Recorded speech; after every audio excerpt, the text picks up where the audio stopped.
Hello, my fellow patriots. This is Alex with Disabled Vets Perspective, and I got a couple things I want to discuss. As you guys know, California is looking a little shady right now, specifically Northern California, and more specifically Morgan Hill.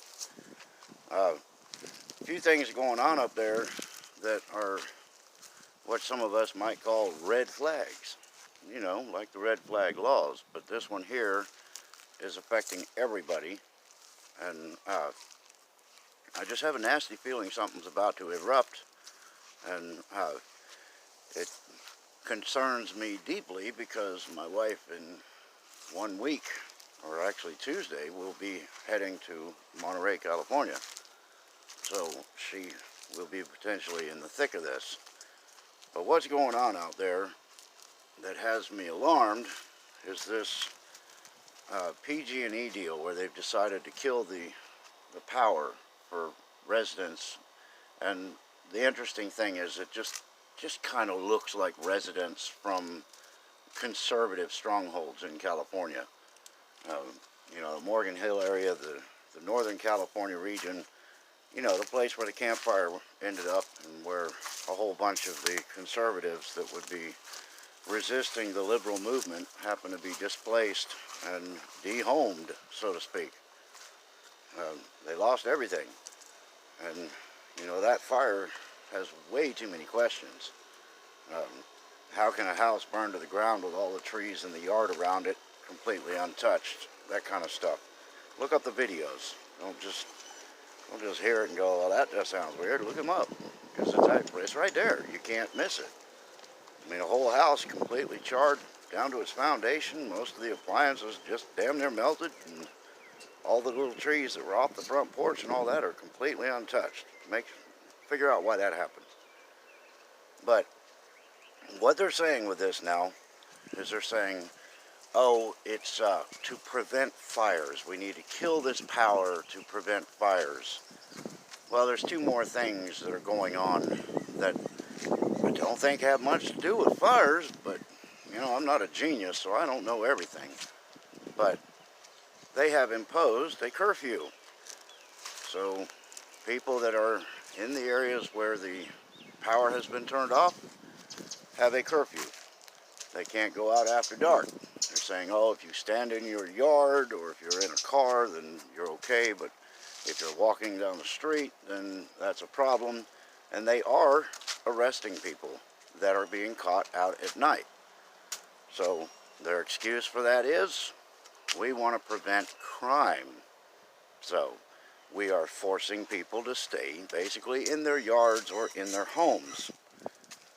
Well, so you've got this two things covered. Kill the power to prevent the fires. Okay. Put a curfew in effect to prevent crime. Okay, that sounds reasonable to somebody who doesn't see what's going on and obviously see right through this. But then there's a third thing going on. And I know this absolutely is fact because a friend of a friend is a ham radio operator with contacts in California that talk regularly. He's out this way by me, and he can't reach his contacts in California. Well, it turns out that the repeater towers for ham radios have been turned off, so ham radio operators can't get out. And the other interesting thing is, from a police officer in the affected area, said that apparently the digital coding for police radios is also inoperative due to power outage. So police are basically not able to call for backup or, you know, check in, do that kind of stuff. So this means we've got turning off the power to prevent the fire. Okay, we've gone through that. Turn off or restrict everybody to their yard or to their home to prevent crime. We got that. What is prevented when you eliminate the capability for somebody to speak on their ham radio to other operators and the police to make communication with one another over longer ranges? You know, I was in the military. We kind of went through training on scenarios like this.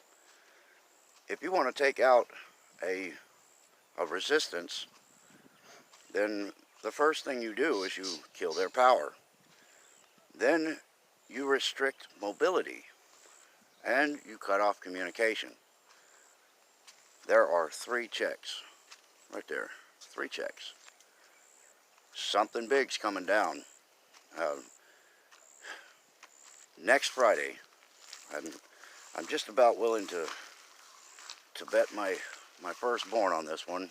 I'm betting that the Friday night drop next week will be the IG report. And that concerns me because my wife will be in Monterey on Tuesday.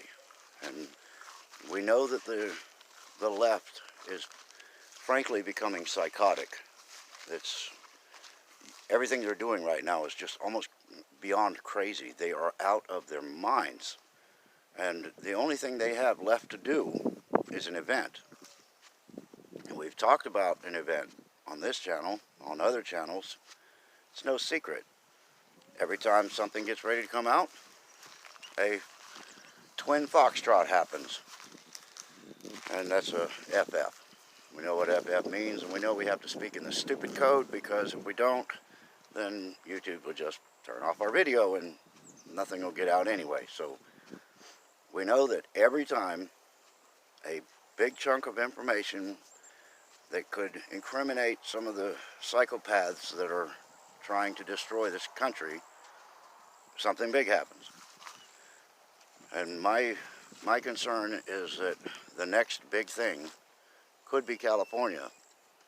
I've heard some other information about California, but I'm not going to go on, I'm not going to release information if I can't at least double verify it. I won't take just one word for it. I like to get my information, and then I like to look it up and make sure that what I've gotten at least has some other outlet backing it.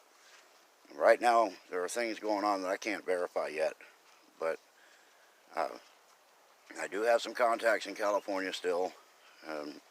My wife's family lives out there, so there's a little bit of an inside look. I don't have anybody up in the Morgan Hill area, but there's bad things going on. You guys need to watch California, and you need to prepare. You need to have a supply of water. You need to have a supply of food, because this whole thing in Northern California, to me, smells like a test. Like this could be the decision for their event. Turn off the power, kill the communication, restrict the mobility, and then try to make everybody go after each other instead of the ones that need to be gone after. But anyway, that's all I got for now. I'm going to look into other stuff. I'm going to hopefully have some more for you. Right now, that's all I got. But I hope it's enough. Just be prepared. And if you like what I got to say, make sure you hit that like button. Make sure you join us on Monday night, 8 p.m. Eastern Standard Time, for the drive for a grand. Several of us are getting together, trying to get to 1,000 before the first of the year. So I'll have the links down below this video. Please join them. Become a part of their family. Become a part of our big Patriot movement. And make sure you check us out on Monday night. We're going to have a fun little promo. And it'll be interesting. Anyway, subscribe, like, ring the bell, and how's all else? Stay in the fight.